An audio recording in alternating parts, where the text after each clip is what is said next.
Voilà, shalom, soyez abondamment bénis.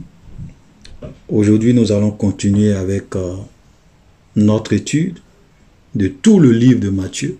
Nous sommes en train de voir chapitre par chapitre tout le livre de Matthieu. Donc aujourd'hui, nous sommes au chapitre 16, donc nous allons commencer. Et comme je le disais, notre objectif, c'est vraiment de pouvoir aider les nouveaux convertis. Aider aussi nos frères et sœurs qui souvent lisent les évangiles et qui ont du mal à comprendre. Parce que malheureusement, beaucoup d'enfants de Dieu ne sont pas vraiment formés, ne sont pas vraiment enseignés sur la parole de Dieu. Et ce n'est pas de leur faute parce que ceux qui devraient leur enseigner les Écritures ne le font pas. Beaucoup d'hommes de Dieu, beaucoup de soi-disant prophètes aujourd'hui passent leur temps à faire du spectacle, à parler de dîmes, à parler d'argent, à parler de prospérité, que d'enseigner et de nourrir véritablement les enfants de Dieu. C'est rare de voir aujourd'hui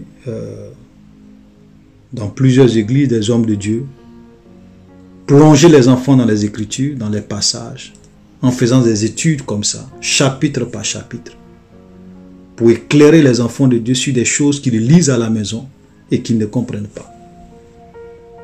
C'est malheureux. Mais cela ne doit pas nous étonner parce que nous sommes à la fin des temps. Et Jésus a été clair, il a dit qu'à la fin des temps, plusieurs faux prophètes se lèveront et ils séduiront beaucoup de gens. Paul dit qu'à la fin des temps, l'église allait être une église apostate. C'est-à-dire que la grande majorité des églises qu'on va voir, les gens vont continuer à aller à l'église, les gens vont continuer à dire qu'ils connaissent Dieu, ils vont continuer à aller, soi-disant, adorer Dieu dans les églises, dans des bâtiments. Mais en réalité, la grande majorité de l'église, ou des églises, seront des églises apostates. Et ce sont les temps dans lesquels nous sommes. Regardez un peu, quand nous lisons Matthieu, et Jésus va faire cette reproche-là, quand nous lisons Matthieu chapitre 16, on commence à faire la lecture à partir du verset 1er, regardez. Les pharisiens et les sadducéens abordaient Jésus pour l'éprouver, lui demandaient de leur faire voir un signe venant du ciel. Jésus leur répondit, le soir vous dites il fera beau car le ciel est rouge, et le matin il aura de l'orage aujourd'hui car le ciel est d'un rouge sombre. Vous savez discerner l'aspect du ciel, vous ne pouvez discerner les signes des temps. Donc Jésus va dire aux pharisiens, vous savez discerner l'aspect du ciel, mais vous ne pouvez pas discerner les signes des temps. Malheureusement, aujourd'hui, beaucoup de chrétiens n'arrivent pas à discerner les signes des temps. Beaucoup d'entre nous n'arrivent pas à réaliser que les temps dans lesquels nous sommes, ce sont les temps de la fin. Et si nous sommes dans les temps de la fin, l'Église, dans sa grande majorité, sera une Église apostate. Et que beaucoup de faux prophètes vont se lever. Ils vont faire des prodiges, des soi-disant miracles. Souvent des prodiges et des miracles qui sont des mises en scène pour séduire, pour tromper les gens. Et la plupart des messages qu'ils prêchent, ce n'est pas des messages qui vous poussent à craindre Dieu, à vivre dans la sainteté, dans la pureté, mais c'est plus des messages qui vous poussent à aimer le monde, à vous battre pour les choses de ce monde. Voilà, donc Jésus va leur dire, vous savez discerner l'aspect du ciel, mais vous ne pouvez discerner les signes des temps. Parce que si les Juifs avaient réellement étudié les Écritures et qu'ils avaient vraiment compris Daniel, parce que Daniel avait parlé de 70 semaines, et avec précision, il leur avait dit qu'à la 69e semaine, un oint allait être enlevé. Donc ils pouvaient savoir pratiquement à quel temps ils étaient. Et que les temps dans lesquels ils étaient, c'était le temps où le Messie devrait venir mourir et être enlevé. Vous voyez? Donc, mais malgré ça, ils n'ont pas su. Et ce sont eux qui accusaient Jésus d'être un Belzébul, d'être le diable, d'être un trompeur, quelqu'un qui séduit les gens. Et vous voyez? Et ce sont eux qui accusaient Jésus de violer le sabbat, d'être Belzébul, d'être un imposteur, d'avoir un démon. Et vous allez vous rendre compte que lorsque Jésus était sur la terre, ceux qui l'ont le plus combattu, c'étaient les religieux de son temps. C'est pour cela que vous allez voir que si vous êtes souvent, quand vous prêchez la vérité, que vous êtes un homme de Dieu qui défendait la vérité, les gens qui vont plus vous combattre, souvent, les gens qui vont plus vous combattre, ce n'est pas les païens, ce sont les religieux de votre temps. Des gens qui pensent qu'ils connaissent la vérité, des gens qui pensent qu'ils sont dans le droit chemin, des gens qui, comme les scribes et les pharisiens, du temps de Jésus. Parce que les scribes et les pharisiens avaient la vérité. Ils avaient la Torah, ils avaient l'Ancien Testament, ils avaient Moïse et les prophètes. Ils étaient les détenteurs de la parole de Dieu, les défenseurs de la parole de Dieu. Et ce sont eux qui ont combattu le plus Jésus et qui l'ont crucifié à la croix.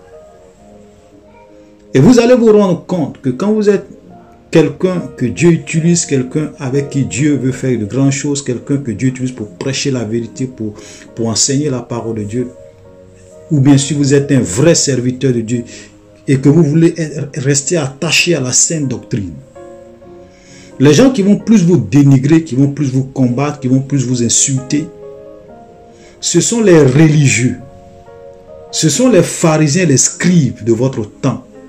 Ce sont souvent les hommes de Dieu, les pasteurs, qui en réalité ne servent pas Dieu, mais servent leur propre ventre. Ce sont eux qui vont vous combattre. Ce n'est pas les païens.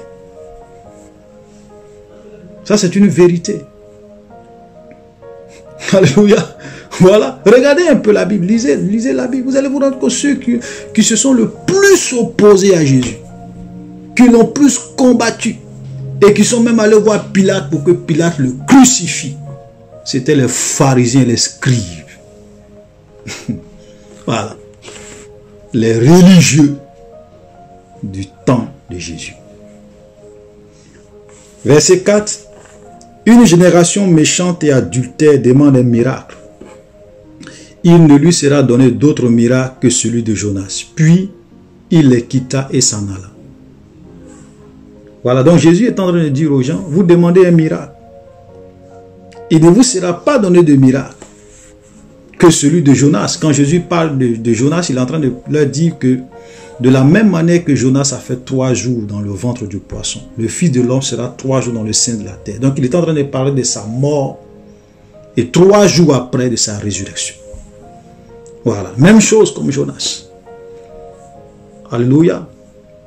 Les disciples, en passant à l'autre bord, avaient oublié de prendre des pains.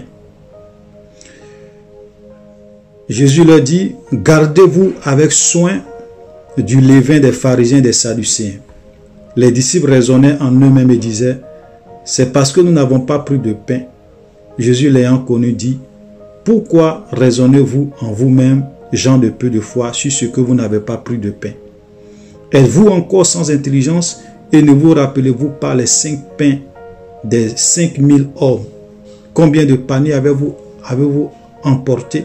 Ni les 7 pains des 4000 hommes et combien de corbeilles vous avez emporté? Comment ne comprenez-vous pas que ce n'est pas au sujet de pain que je vous ai parlé? Gardez-vous du levain des pharisiens et des sadducéens. Alors il comprit, verset 12, que ce n'était pas du levain du pain qu'il avait dit de se garder, mais de l'enseignement des pharisiens et des sadducéens. Voilà. Donc ici, quand Jésus avait dit à ses disciples, gardez-vous du levain des pharisiens et des sadducéens, ils ont pensé que c'est parce qu'ils n'avaient pas pris du pain. Mais Jésus leur a dit, mais écoutez, j'ai multiplié le pain et j'ai nourri plus de 5000 personnes. Et ensuite, j'ai multiplié encore du pain, j'ai nourri plus de 4000 personnes. Donc, ce n'est pas une question de pain. Je vous dis plutôt ce que Jésus voulait leur dire par là, c'était qu'ils doivent se garder de l'enseignement des pharisiens et des sadducéens. Frères, vous voyez, aujourd'hui, malheureusement, beaucoup d'enfants de Dieu, bien beaucoup de chrétiens, ne font pas attention aux enseignements qu'ils reçoivent. Parce que, comme je le disais tantôt, nous sommes à la fin des temps. Et l'Église a été infiltrée. Beaucoup de faux prophètes, beaucoup de manipulateurs sont venus dans la maison de Dieu. Et ils vous prêchent des choses, en réalité, qui vous éloignent de Dieu. Ils vous prêchent un mélange de vérité et un mélange de mensonges. Il vous prêche l'évangile de prospérité. Il vous prêche l'évangile de la bénédiction. Il vous prêche le miracle. Il vous prêche le mariage. Il vous prêche des choses matérielles.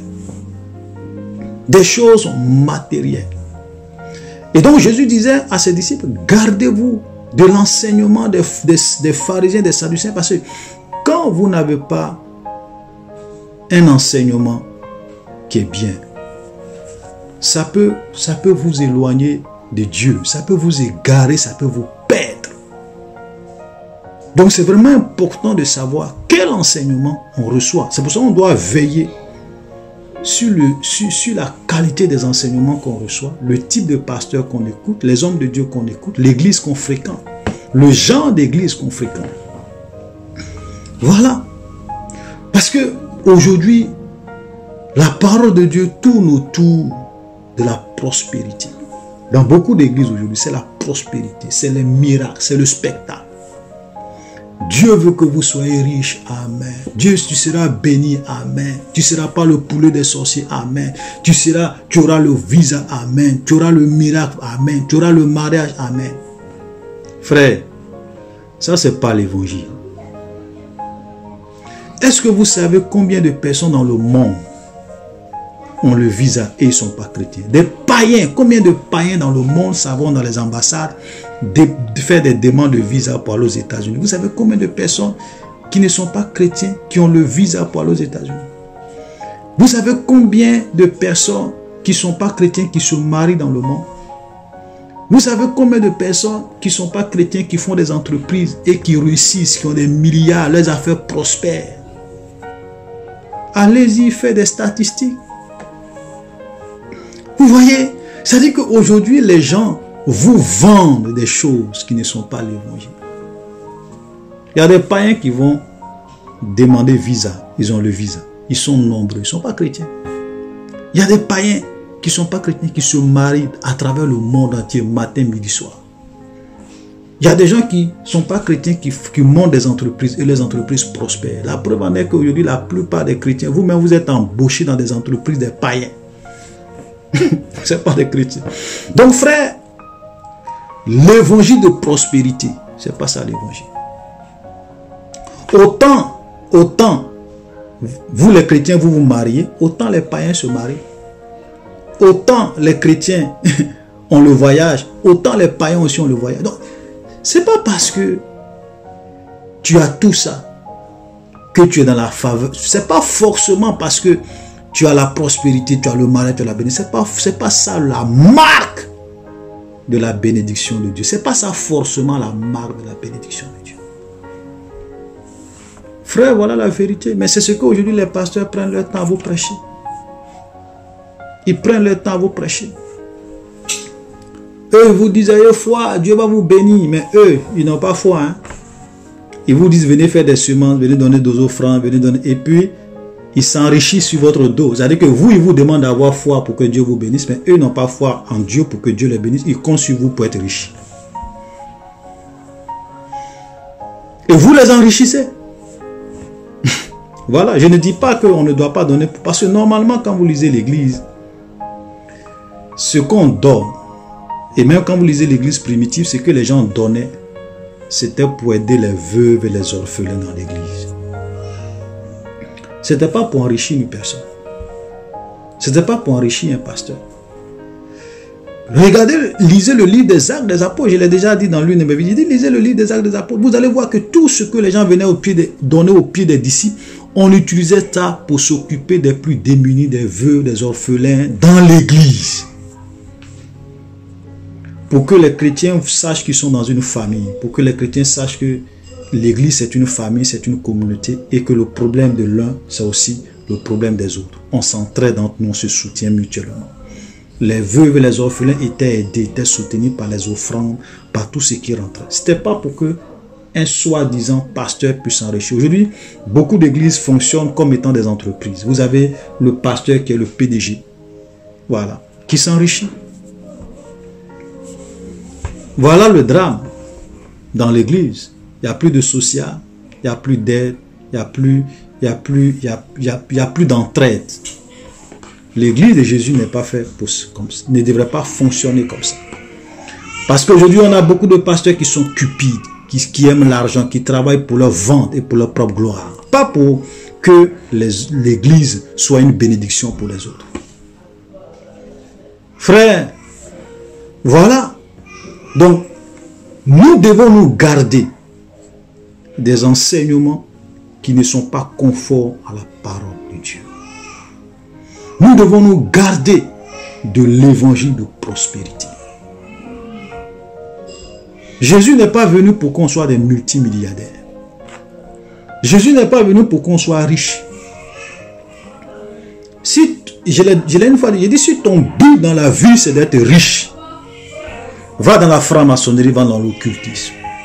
Va voir le diable, va faire des deals avec le diable. Satan va te rendre riche, va te rendre prospère. Et puis à la fin, tu vas aller à l'enfer avec lui. Jésus n'était pas riche, ses disciples n'étaient pas riches. Donc il n'est pas venu pour rendre les gens multimilliardaires. Il te donne le nécessaire pour vivre. Mais il ne va pas faire de toi un multimilliardaire. Voilà, donc tout ce que vos pasteurs vous chantent, vous prêchent, c'est du mensonge. Ce sont des faux enseignements qui vous égarent. Voilà. Paul dit, notre royaume, Jésus même l'a dit, Jésus même quand il était devant Pilate, il a dit, mon royaume n'est pas de ce monde. Si mon royaume était de ce monde, mes disciples allaient se battre pour moi. Et Paul dit, nous sommes étrangers et voyageurs sur la terre. Notre patrie, elle est dans les cieux. C'est pas sur la terre. Voilà, donc nous sommes dans ce monde. On travaille comme tout le monde. On mange à la sueur de notre front. On a des familles, on nourrit nos enfants. Tout ce qu'on peut faire, on le fait. Voilà. Mais notre but, ce n'est pas de gouverner ce monde, de régner sur ce monde. Non, non, non. Notre but, notre royaume n'est pas de ce monde. Nous sommes là de passage. Voilà. Donc, faisons beaucoup attention aux enseignements que nous entendons aujourd'hui. Beaucoup d'enseignements égarent beaucoup de monde. Alléluia. Jésus étant arrivé dans le temple de Césarée de Philippe, demanda à ses disciples, qui dit-on que je suis, moi le fils de l'homme? Il répondit, quelques-uns disent que tu es Jean-Baptiste, les autres Élie, les autres Jérémie ou l'un des prophètes. Et vous, leur dit-il, qui dites-vous que je suis? Voilà, donc Jésus, parce que effectivement, Jésus en son temps, il a bien fait de poser cette question à ses disciples, parce que les gens, d'autres disaient que Jésus est Jean-Baptiste, d'autres disaient que c'est Jérémie, d'autres disaient que c'est Élie, d'autres disaient que c'est l'un des prophètes. Donc il va dire à ses disciples, mais qu'est-ce que les gens disent de moi? Les disciples vont lui dire, mais il y a d'autres qui disent que tu es Jean-Baptiste, d'autres disent que tu es sage. Et il a dit, vous, qui dites-vous que je suis? Qui je suis pour vous? Voilà. Parce que même aujourd'hui, le monde dans lequel nous sommes, pour beaucoup de personnes, Jésus était un prophète. Pour certaines personnes, Jésus était un philosophe. Pour certaines personnes, Jésus était un idéal. Les gens ne savent pas qui est réellement Jésus. Et donc Simon Pierre lui répondit, tu es le Christ, le Fils de Dieu vivant. Voilà. Donc Simon va regarder Jésus et dit, tu es le Christ, le Fils de Dieu vivant. C'est-à-dire que le Messie, celui qui devrait venir pour sauver le monde. Le Messie que nous attendons, que nous les Juifs nous attendons. Tu es le Christ qu'on attend, le roi de Dieu.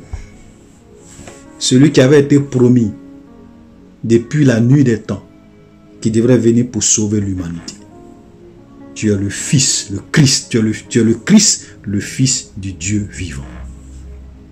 Verset disait, Jésus prenant la parole, lui dit, tu es heureux Simon, fils de Jonas, car ce ne sont pas la chair et le sang qui t'ont révélé cela, mais c'est mon Père qui est dans les cieux. Et moi je te dis que tu es Pierre, et que sur cette pierre je bâtirai mon église, et que les portes du séjour des morts ne prévaudront point contre elle. Je te donnerai les clés du royaume des cieux. Ce que tu lieras sur la terre sera lié dans les cieux, et ce que tu délieras sur la terre sera délié dans les cieux. Alors il recommanda aux disciples de ne dire à personne qu'il était le Christ. Voilà. Et ça, aujourd'hui, ça c'est un test que vraiment beaucoup de personnes ne comprennent pas. Quand Jésus dit, je te dis que tu es pierre, et sur cette pierre je bâtirai mon église, et que les portes des séjours des morts ne prévaudront point contre elle. Voilà. Donc, beaucoup de personnes prennent ça pour dire, oui, Pierre, il est en train de parler de Pierre, que Pierre, sur cette pierre qui est Pierre, il allait bâtir son église. Non, frère, il faut lire doucement et puis attentivement ce passage. Pierre va dire à Jésus, Jésus va dire à Pierre, tu es heureux, fils de Simon. Car ce ne sont pas la chair et le sang qui t'ont révélé cela. Qui t'ont révélé quoi? Qui t'ont révélé que je suis le Christ, le Fils de Dieu. Pierre, ce n'est pas la chair, ce n'est pas le sang qui t'a... Mais c'est Dieu qui t'a donné cette révélation. Ok? Mais c'est mon Père qui est dans les cieux. Et moi, je te dis que tu es Pierre. Effectivement, Pierre, ton nom, tu es Pierre. Mais sur cette pierre, sur ce roc, parce que dans certaines traductions, on va te parler de roc, on va te parler de rocher. Ok? Donc, moi je te dis que tu es pierre, et sur ce roc, quel roc? Quelle pierre? Sur le roc de la révélation que tu viens de donner. En fait, sur la base de la révélation que tu viens de donner, cette révélation que je suis le Christ, je suis le Fils de Dieu, sur cette révélation, je bâtirai mon église. Voilà. Et les portes de ce jour des morts ne prévaudront point contre elle. Donc sur la révélation que je suis le Christ, je suis le sauveur du monde, je suis le roi, je suis le Messie, je bâtirai mon église. Tous ceux qui croient en moi comme leur Seigneur, comme leur sauveur, tous ceux qui croient en moi comme leur Messie, comme le Christ, je vais bâtir mon église avec eux. Je bâtirai mon église sur cette révélation, Pierre, que tu viens de donner. Et les portes des séjours des morts ne vont point prévaloir contre elle. Frère, voilà l'explication de ce texte. Et quand il dit, je bâtirai mon église et les portes des séjours des morts ne prévaudront point contre elle, voilà encore ce que c'est que une véritable église. Une église qui est bâtie par le Seigneur. Une vraie église. C'est une église contre laquelle les portes des séjours des morts ne peuvent pas prévaloir. C'est une église contre laquelle les sorciers, les mystiques, les ténèbres, les puissants des ténèbres, le mal, le péché ne peuvent pas dominer, ne peuvent pas vaincre. Malheureusement, beaucoup d'églises ne sont pas bâties par le Seigneur. C'est pour cela que vous voyez que ces églises-là sont des églises contre lesquelles les portes des séjours des morts arrivent à prévaloir. Voilà. Quand vous voyez une église où le péché est infiltré jusqu'à la tête même de l'église, où le pasteur vit dans le péché, où il y a l'occultisme, il y a la sorcellerie, il y a la magie, il y a les pratiques mystiques, les démons sont dans cette église, travaillent dans cette église, c'est une église qui n'est pas bâtie par Jésus. Parce que l'une des marques d'une église qui est bâtie par Jésus, il a dit, je bâtirai mon église et les portes des séjours des morts ne peuvent pas prévaloir contre cette église. Voilà. Une église qui est bâtie par le Seigneur, le diable peut essayer, les sorciers peuvent essayer, les démons peuvent essayer, ils peuvent venir combattre, vouloir détruire cette église, ils ne pourront pas. Pourquoi? Parce que c'est l'église de Jésus. Ils ne peuvent pas. Alléluia. Voilà la vérité. Voilà la vérité. Mais malheureusement aujourd'hui, beaucoup d'églises ne sont pas bâties par Jésus. Ce sont des églises. Souvent vous avez des églises dont le nom porte le nom du fondateur. Ministère de temps. Ministère de temps. Ministère de temps. Ministère, et puis même le nom du pasteur. L'église, ce n'est pas l'église d'un individu. L'église, ce n'est pas l'église qui doit porter le nom d'une personne. C'est Jésus qui bâtit son église. C'est Jésus qui bâtit, qui fait son œuvre. Toi, tu dis, mon église, c'est ministère X. Est-ce que toi, tu es mort pour les gens? Tu as donné ta vie pour qui?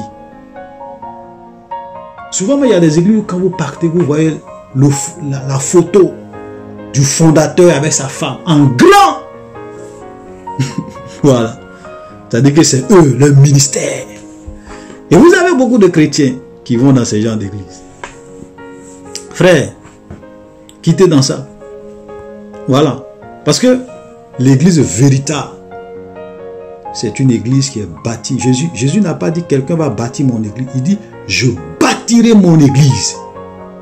Et les portes des séjours des morts ne vont point prévaloir contre elle. Alléluia. Je te donnerai les clés du royaume des cieux. Ce que tu lieras sur la terre sera lié dans les cieux. Ce que tu délieras sur la terre sera délié dans les cieux. Quand l'église se réunit et que l'église lit quelque chose, ou bien l'église condamne quelque chose, dans le ciel, cela est condamné. Quand l'église aussi prend autorité, délie quelque chose dans le spirituel, cela est délié. Ça dit que l'église a vraiment une grande autorité, une puissance extraordinaire. Une véritable église a la puissance et l'autorité de Jésus.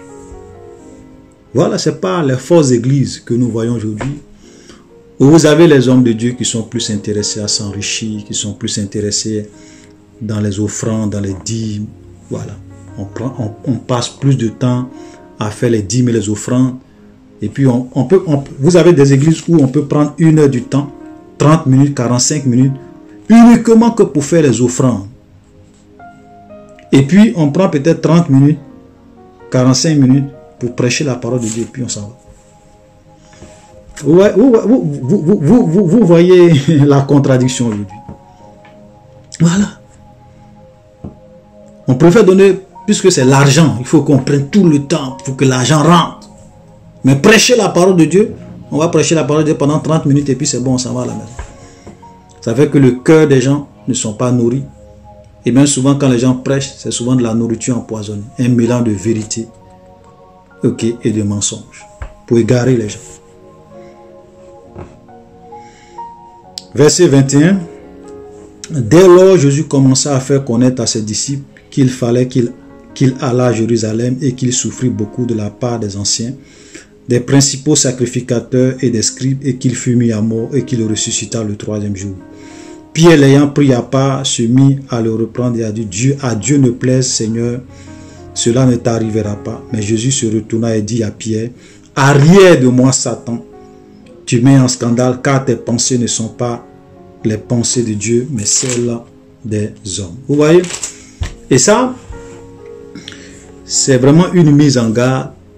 Parce que regardez, Pierre venait d'avoir la révélation de Dieu que Jésus-Christ était le Fils du Dieu vivant, était le Christ. Parce que Jésus l'a dit, ce n'est pas la chair et le sang qui t'a révélé cela, mais mon Père qui est dans les cieux. Mais juste quelque temps après, Jésus lui dit, arrière de moi Satan. Ça veut dire que Dieu venait de lui révéler quelque chose. Maintenant, voilà que Satan aussi commence à lui révéler quelque chose. C'est pour cela que nous devons faire beaucoup attention. Voilà, c'est pourquoi Jésus dit que nous devons prendre garde, que celui qui croit être debout prenne garde de tomber. Parce que souvent, vous pouvez penser que oui, vous êtes inspiré, Dieu vous utilise, mais si vous ne faites pas attention, Satan peut vous donner des suggestions. Et vous allez penser que ça vient de Dieu. C'est pour cela que souvent vous voyez beaucoup d'hommes de Dieu qui commencent bien. Mais arrivé un moment, ils ne veillent pas. Et maintenant, le diable commence à les utiliser. Voilà.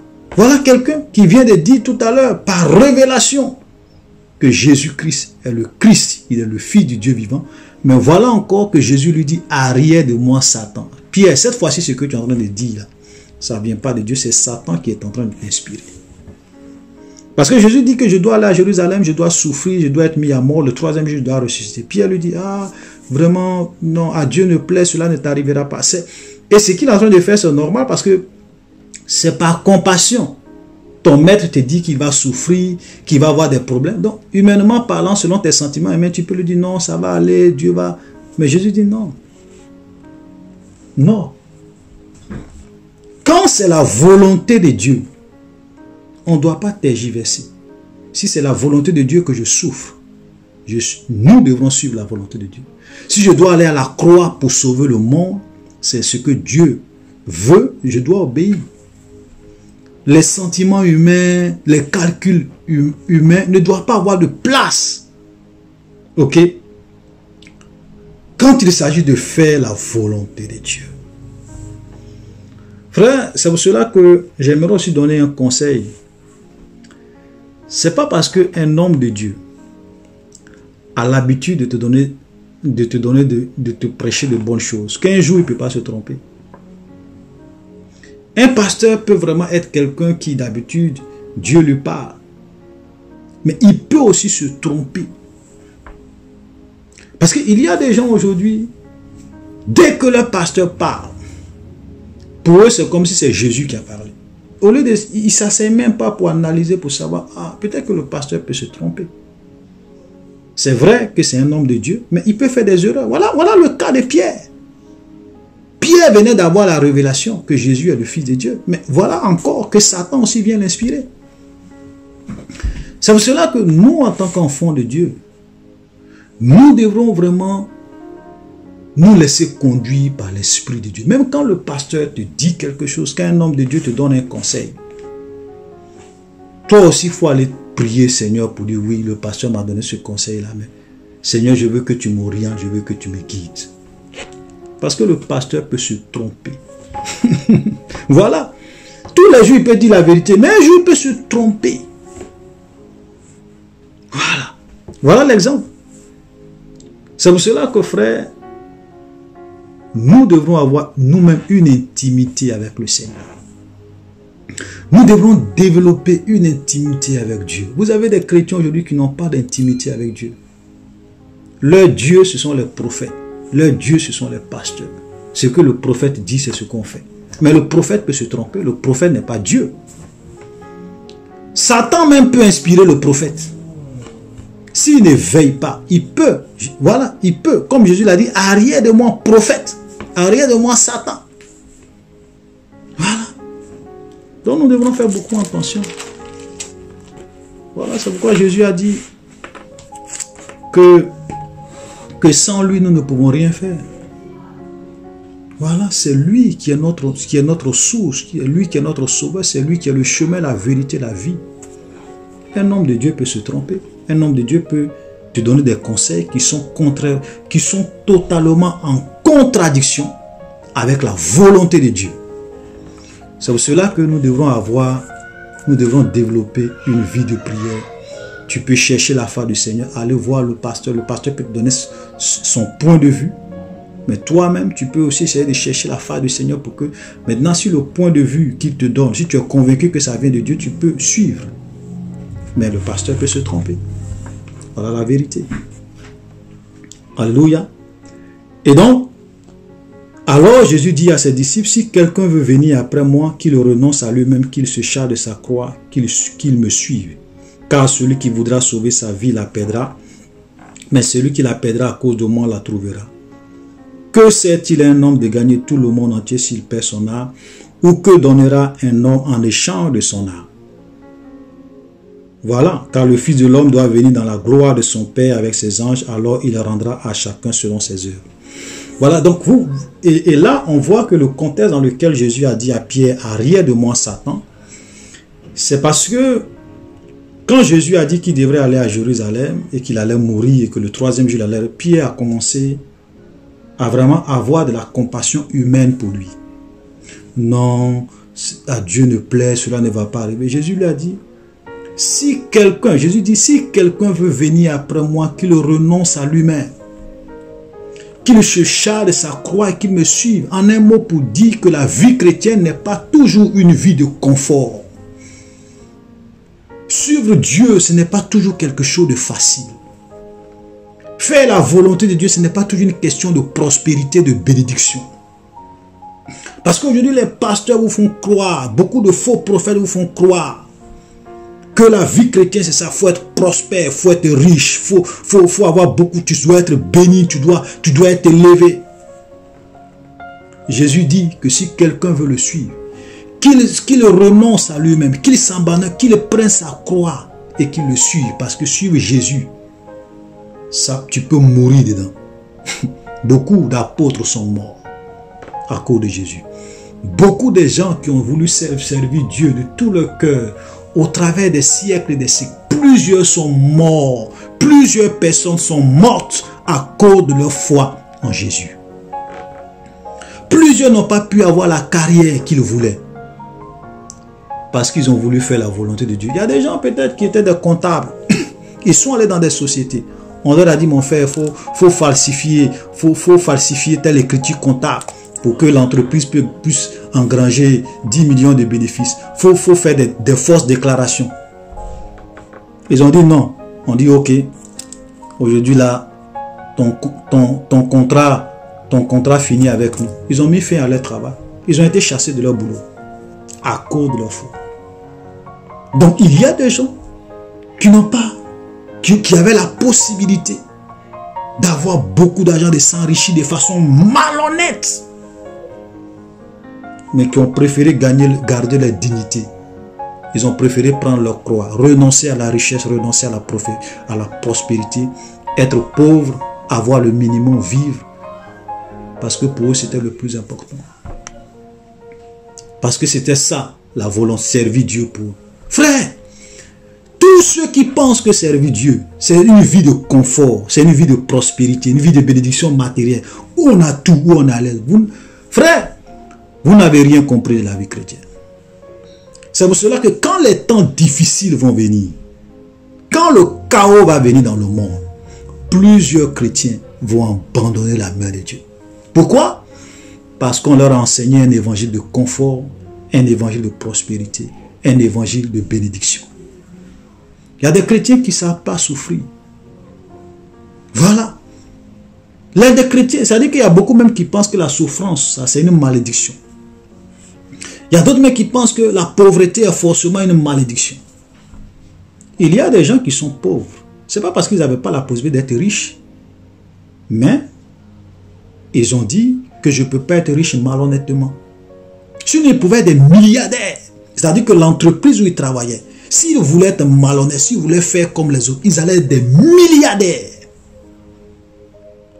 Mais ils ont dit non. Et aujourd'hui, ils n'ont pas grand-chose. Ils sont pauvres. À cause de quoi? À cause de ce qu'ils voulaient plaire à Dieu. Ils voulaient faire la volonté de Dieu. Voilà la vérité. Et il dit, car celui qui voudra sauver sa vie va la perdre. Tous ces gens qui pensent qu'ils sont en train de gagner leur vie, ils engrangent des milliards de façon malhonnête. Ils sont prospères de façon malhonnête. Ils font des coups bas, ils ont l'argent. Ils tuent même des gens, ils exploitent les gens. Ils sont dans le faux. Ils pensent qu'ils sont en train de gagner leur vie. Ils roulent dans les grosses voitures, ils ont des grosses maisons, des réalisations. Sur la base de la corruption. Ils pensent qu'ils sont en train de gagner leur vie, mais en réalité, ils sont en train de la perdre. Parce que au final, au finish, ils vont se rendre compte que ça ne sert à rien. Jésus a dit, ça ne sert à rien de gagner le monde entier et de perdre son âme. Ça ne sert à rien d'avoir le monde entier pendant ces 60 ans que Dieu nous donne sur la terre. Ces 80 ans que Dieu nous donne sur la terre.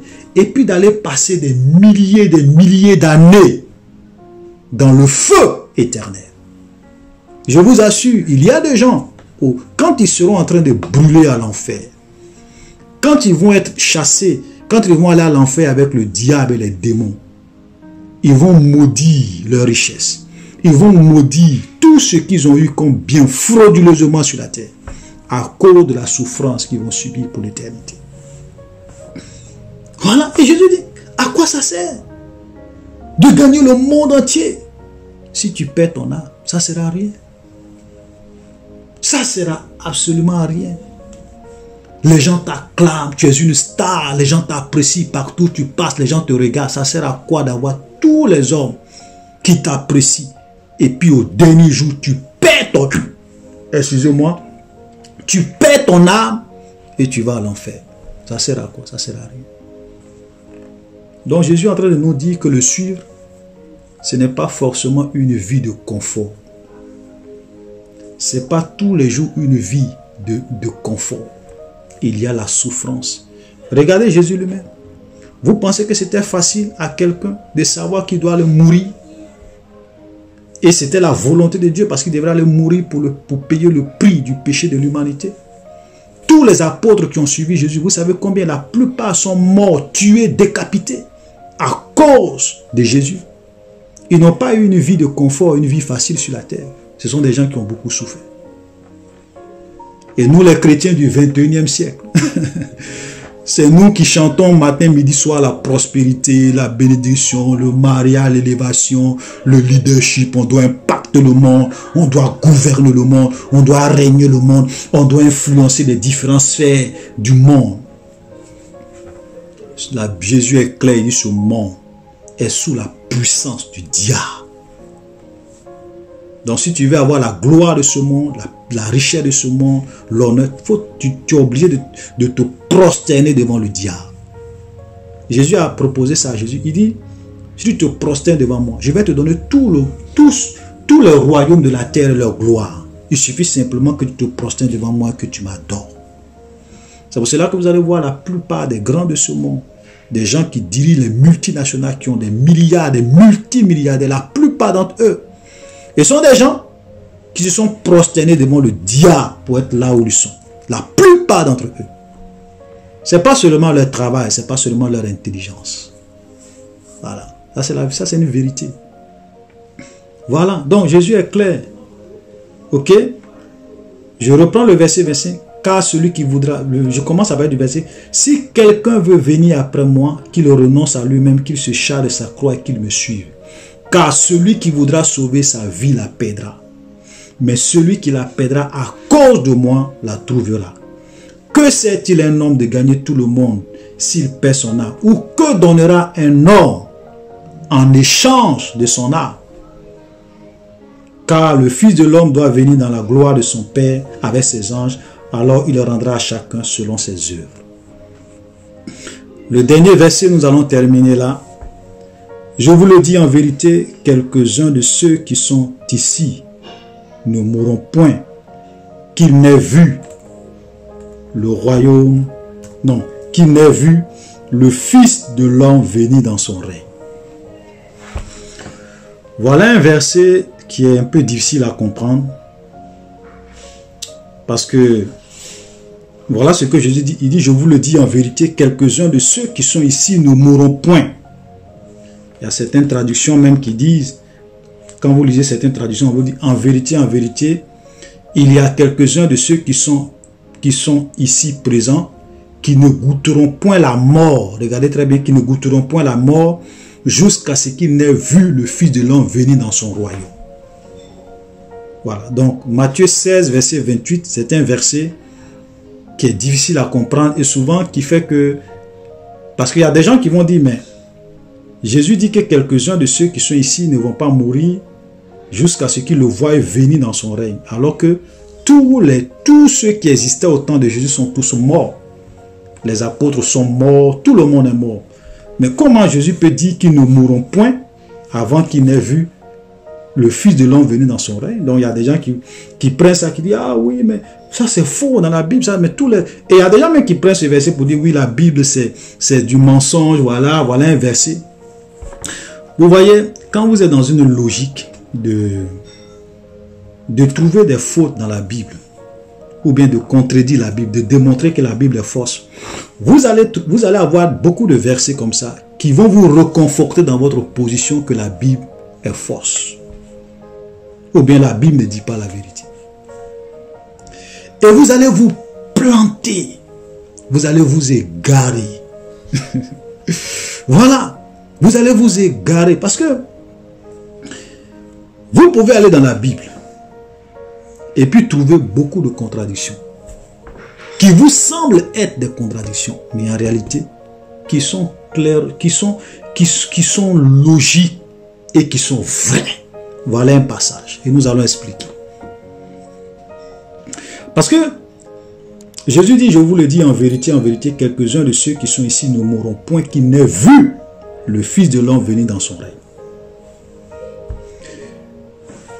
Quand vous tombez sur un verset que vous ne comprenez pas, cherchez à comparer les versets avec les versets, les Écritures avec les Écritures. Et j'ai toujours dit que toute la vérité ne se trouve pas dans un seul verset. toute la vérité ne se trouve pas dans un seul chapitre. Toute la vérité ne se trouve pas dans un seul livre de la Bible. Parce que quelqu'un peut venir prendre un verset dans la Bible et puis vous tromper. Et souvent je le dis que dans plusieurs de mes vidéos passées, j'ai dit que le diable est venu tenter Jésus en prenant des versets dans la Bible. Vous comprenez ça? Satan est venu tromper Jésus en prenant des versets dans la Bible. Mais Jésus connaissait la parole. Jésus lui a dit, il est aussi écrit. Voilà. Jésus lui a dit, Satan, le verset que tu as cité, c'est dans la Bible. Mais toute la vérité ne se trouve pas là. Parce qu'il est aussi écrit. Et donc, quand vous lisez des passages que vous ne comprenez pas, ne dites pas tout de suite que non, c'est faux. Ou bien il y a une contradiction ici. Non, il n'y a pas de contradiction. C'est vous qui ne comprenez pas. Et quand on ne comprend pas, on s'humilie, on dit Seigneur, éclaire-moi sur ce verset. Jésus a dit que Dieu a caché des choses aux intelligents et les a révélées aux enfants. C'est-à-dire que quand tu te crois trop intelligent, trop sage, il y a des choses que Dieu va te cacher. Tu ne vas pas comprendre. Toi-même, tu vas dire c'est faux. Mais des gens qui ont un cœur d'enfant, qui sont humbles, qui s'humilient, Dieu va ouvrir les yeux pour comprendre des choses que le commun des mortels ne comprennent pas. Voilà. Maintenant, on va expliquer ce verset. D'abord, on peut l'expliquer, j'ai envie de dire, de plusieurs manières. Moi, je trouve deux explications à cela que je vais vous donner qui sont valables. La première explication, nous allons lire un autre texte qui se trouve dans Jean. Comme je l'ai dit tout à l'heure, souvent il faut comparer les écritures avec d'autres écritures pour avoir toute la vérité. Nous allons prendre par exemple Jean chapitre 11, le verset 25 à 26. Jésus lui dit, je suis, Jean 11, 25 à 26, Jésus lui dit, je suis la résurrection et la vie. Celui qui croit en moi vivra. Quand même, il sera mort. Mais ce qui va nous intéresser, c'est le verset 26. Regardez le verset 26 de Jean 11, 26. Il dit, et quiconque vit et croit en moi ne mourra jamais. Crois-tu cela? Jésus dit, celui qui vit et qui croit en lui ne mourra jamais. Donc, si je prends ce verset et que je compare avec ce que Jésus dit ici, en réalité, ceux qui ont cru en Jésus en son temps, ça veut dire que les disciples, les apôtres qui étaient avec Jésus, ils ont cru en Jésus. Ils étaient vivants et ils ont cru en Jésus. Donc, en réalité, ils ne sont jamais morts. Parce que Jésus est clair, il dit, quiconque vit et croit en moi ne mourra jamais. Donc, en fait, ce verset, il ne faut pas le comprendre littéralement. Voilà, il y a plusieurs passages dans la Bible. C'est pas si tu veux lire ça de façon littérale, tu vas te tromper. Jésus dit que quand quelqu'un croit en lui, si tu es vivant, que tu crois en lui, tu ne mourras jamais. Donc, en réalité, pour Dieu, la véritable mort, c'est pas la mort physique. Ok? Voilà. Donc, même quand quelqu'un est vivant et qu'il croit en lui, même si la personne meurt physiquement, en réalité, la personne n'est jamais morte. Parce qu'il y a deux types de mort. Il y a la mort physique, il y a la mort spirituelle. Donc, d'une certaine manière, on peut dire, mais attends, si Jésus dit que si quelqu'un croit en lui, si quelqu'un vit et qu'il croit en lui, ne mourra jamais. Donc, pour Dieu, les apôtres ne sont jamais morts. Tous ceux qui en son temps ont cru en lui ne sont jamais morts. Ils sont toujours vivants. Et donc, ils ne mourront point jusqu'à ce qu'ils aient vu le Fils de l'homme venir dans son règne. Et l'apôtre Paul le dit, quand Jésus va venir, tous ceux qui sont morts, tous les chrétiens qui sont morts vont revenir à la vie. Et nous allons être enlevés dans les airs pour aller à sa rencontre. En un clin, ça veut dire que quand Jésus va venir, nous qui sommes vivants, nous les chrétiens qui sont vivants, nous n'allons pas dévancer ceux qui sont physiquement morts. Parce que ceux qui sont morts vont en fait ressusciter. Et en un clin d'œil, nous allons tous être transformés. Excusez-moi. Et nous allons partir dans les airs à la rencontre du Seigneur. Donc, voilà une explication probable. Celui qui vit et qui croit en Jésus ne mourra jamais. Maintenant, la deuxième explication qu'on peut donner à ce verset, c'est lorsque on compare ce passage avec d'autres passages de la Bible.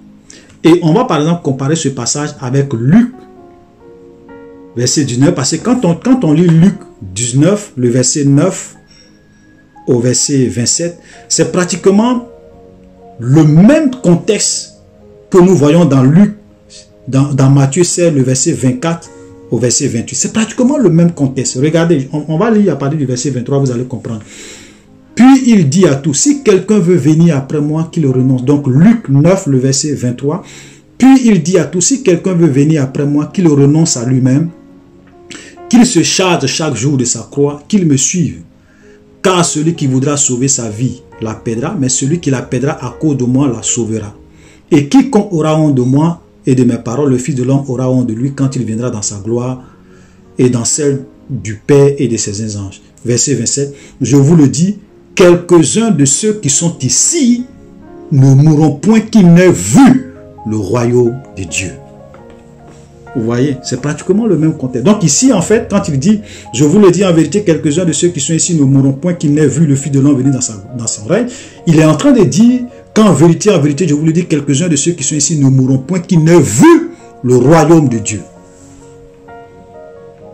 Voilà. Et donc, nous voyons clairement que même quand Jean-Baptiste a prêché, quand Jésus prêchait, il disait aux gens, repentez-vous car le royaume des cieux est proche. Et je l'ai plusieurs dit dans mes vidéos, j'ai dit le royaume des cieux. C'est vrai, nous allons vivre un jour dans le royaume des cieux, mais le royaume des cieux a déjà commencé sur la terre. Jésus a manifesté le royaume des cieux. Et quand il est mort, qu'il est ressuscité, le Saint-Esprit est descendu sur ses disciples dans la chambre haute. Et c'était là le début du royaume des cieux dans le cœur des hommes sur la terre. C'est là le début de ce royaume des cieux. Voilà. Donc le royaume des cieux est venu déjà sur terre. Est déjà sur terre. Depuis la Pentecôte où l'Esprit de Dieu est descendu sur les disciples et qu'ils ont commencé à prêcher, à répandre l'évangile, le royaume des cieux avait commencé sur la terre, dans le cœur des disciples. Donc voilà une deuxième explication pour dire que en réalité, c'était ça. C'était de ça que Jésus parlait. Que ses disciples n'allaient pas mourir, qu'ils n'aient vu le royaume de Dieu. Et le royaume de Dieu est descendu, le Saint-Esprit est descendu sur eux. Et ils ont prêché le royaume, ils ont répandu le royaume des cieux. Tous ceux qui ont accepté Jésus comme leur Seigneur et leur Sauveur, de par leur ministère et même encore aujourd'hui, rentrent dans ce royaume des cieux. Font partie de ce royaume des cieux. Alléluia. Donc nous allons nous arrêter là et nous allons continuer prochainement. Shalom, à la prochaine.